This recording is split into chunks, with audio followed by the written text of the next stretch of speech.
An old video shows a US Air Force commander explaining all their efforts to identify and analyze the recent phenomenon known as UFOs, assuring reporters it has nothing to do with any secret projects as rumored. One of the majors even wrote a book about it and points out that extraterrestrial life shouldn't be taken lightly. In a small town in Pennsylvania, a family is having dinner when suddenly the house starts trembling and a huge explosion happens outside, making them lose power and knocking the family out. When they wake up, they begin hearing some weird noises and become incredibly sick. One by one, each family member dies while the youngest girl rushes to hide in the cupboard. Meanwhile, Nobel Prize winner and NASA exobiologist Lauren is in her home after getting arrested for driving while drunk. Now she takes medicine for her depression, yet she keeps on drinking. Tonight she's watching the news and learns of the explosion, although there's no explanation for it yet. A reporter explains that the explosion left no survivors and the air is considered toxic, so the area has been closed and nobody goes in without a hazmat suit. Sometime later, some soldiers show up at Lauren's apartment and ask her to come to the site of the explosion because they need her expertise, threatening her with violence if she doesn't agree. When she gets there, she meets an astrobiologist named David and Colonel Emmerich, who explains that the explosion and the released toxic gas were caused by a meteorite that somehow dissolved into the ground. He wants Lauren and David to investigate the area and hopefully offer a solution. Once they've put on the hazmat suits, Lauren and David are taken on a bus to the site of the meteorite crash. David thinks there's nothing interesting, but Lauren discovers a small red plant growing in the middle of the crater. She's fascinated by it, but she doesn't include it in her report. In the evening, Lauren is at home and can't stop looking at a picture of the strange plant. She searches the web for stories of other meteorite crashes and finds a video of a similar incident in Russia. Something fell on Earth, and then the area was closed up because the air was toxic. A citizen who knows someone in the military explains that Russia kept this information hidden because the object that fell was a seed, and some kind of tree grew out of it which killed everything in its surroundings, including plants and animals. The Russian government already destroyed the tree, and the woman in the video was shot in front of her kids a few days later. There are lots of pictures from concerned citizens discussing theories about the barricaded town and the fact neighboring places were being evacuated too. In the end, the town was incinerated. The next day, two doctors get ready to perform an autopsy on Rob, the father from the beginning. Rob's skin appears too normal for a dead person and there isn't the usual stiffness either. When the doctor makes the first incision, a strange glowing liquid starts coming out of the body, only to quickly be reabsorbed until the wound heals itself. Suddenly Rob sits up and one of the doctors flees in fear while another one tries to communicate with him, but he won't move or talk. The doctor checks his pulse and discovers there's no blood or blood pressure, and the body is rather cold. At that moment everyone's phones start ringing at the same time and see a bunch of employees running down the corridor. They go to check what's happening and discover that some of the dead people from the toxic town are now standing. Soon the rumors spread and lots of reporters appear outside the facility discussing possible theories and the actions of religious groups. Lauren isn't taking it well, but she refuses any help from David. The doctors try to get the dead people to react by showing them pictures of their families, but nothing happens. After some testing, they theorize that only 49 bodies have been reanimated from the 1,300 dead people because of their proximity to the meteorite crash. They inhaled the toxic air and also particles from the meteorite, which seem to be transforming their internal organs. Sometimes these resurrected people suddenly move, but it's only to face a different direction.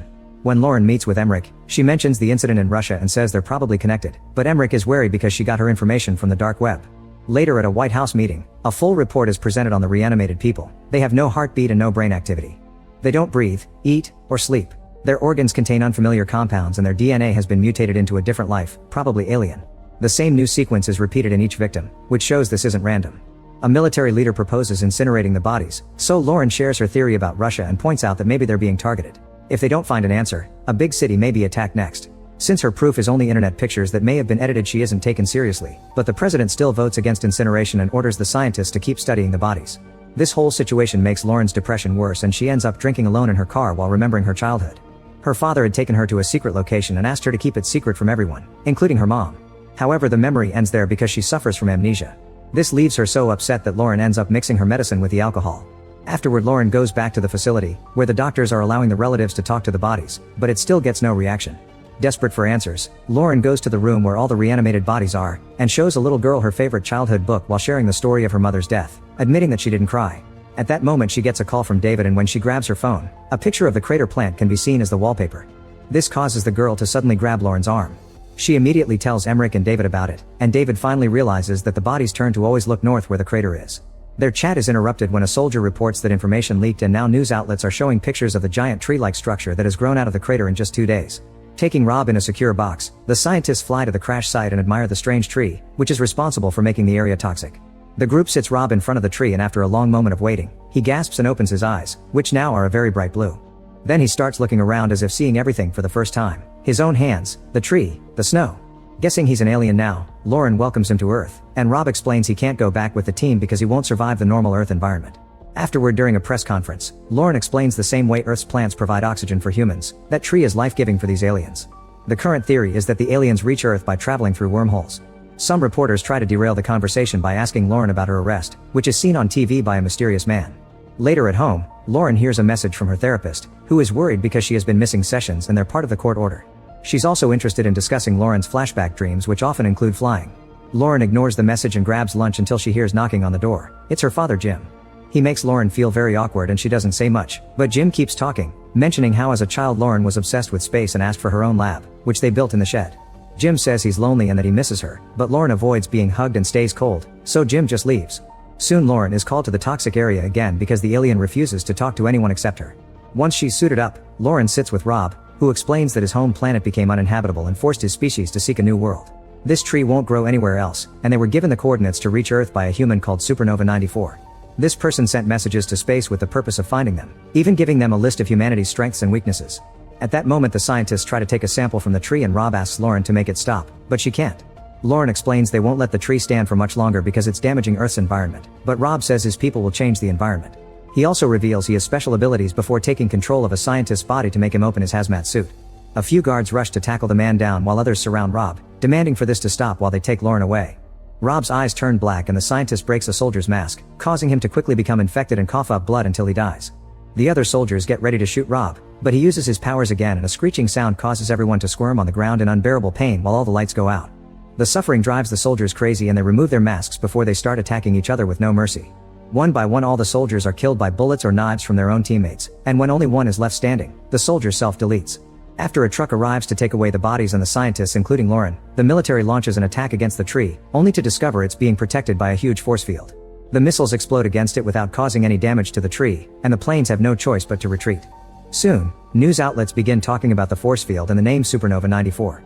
The mysterious man is shocked to hear such a name on the radio and goes looking for an old notebook of his in which he wrote the same word. Sometime later, reporters begin recording various weird incidents from all over the world. A strange sound can be heard in some cities, while a mysterious fog is spreading through certain towns and killing people. Martial law has been declared in multiple countries, and to make matters worse, crops have been dying overnight. There are also reports of the ground vibrating, and people are starting to panic. Meanwhile, Lauren decides to return to her childhood home. Her old lab is still there, but it's locked up. Jim is indeed lonely and sitting in his room in a very depressed state, but instead of visiting him, Lauren keeps on traveling. She feels like she doesn't know who she is and that she doesn't belong anywhere. She's also aware that the world is ending, yet she feels relief as if she was being put out of her misery. Eventually Lauren returns to the alien tree, which has been transforming more. Suddenly the ground starts shaking and Lauren puts her ear on the snow, hearing the same strange noises. Rob says it's life growing and then reveals that this is all happening thanks to Lauren, offering his hand for her to touch. As soon as Lauren grabs Rob's hand, she begins seeing her suppressed memories. It turns out Jim used to work for a senator and he took Lauren to Area 51. While the adults discussed business, little Lauren wandered around and overheard them talk about an alien that landed on Earth, who could fly but didn't survive the local environment. Apparently the creature had been trying to plant something on Earth. Curious, she went further inside and found the alien inside the pout, which she didn't hesitate to touch. This contact triggered a process that transferred the alien's consciousness into Lauren's body and mutated her DNA, making her an alien too, like it happened to Rob in the present. As soon as she returned home, little Lauren began showing amazing intelligence, writing complicated calculations on the wall and even designing a rocket. She kept saying that she was an alien and that she wanted to go home, but nobody believed her, and that's how she became very awkward and socially isolated. Eventually she built a radio and started sending messages to the aliens using the nickname Supernova 94 inspired by her space calendar. When her mother discovered all this, she locked up the shed and forbade her from sending out more messages to strangers. Furious, Lauren destroyed her whole room and wrote on the walls before telling her mother that she'd die a most horrible death. It was her alien abilities that killed her mom. Afterward Jim let government scientists run some tests on Lauren and they found the alien DNA mixed with hers, but Jim didn't tell her anything. In the present, Lauren is crying over recovering her memories when suddenly Rob removes her mask. To her shock, she can breathe the toxic air because of her mutated DNA. Meanwhile, the mysterious man also remembers his younger days, revealing he used to work for the CIA and he accidentally picked up Lauren's messages with his equipment. He tried to warn his superiors, but they brushed it off as just a girl playing around. In a random forest, a dog runs among the trees to follow the weird noises. When its owner follows it, she's shocked to see a huge egg-like pod that emerged from the ground, explaining the noises. Soon these things appear all over the world, from beaches to mountains and even human-made tunnels. Suddenly all these objects explode at the same time and expel a black smoke that starts spreading through the land and killing people. Everyone begins talking about aliens, and a teenager theorizes the pods have roots underground connected to the main tree, which killed the crops.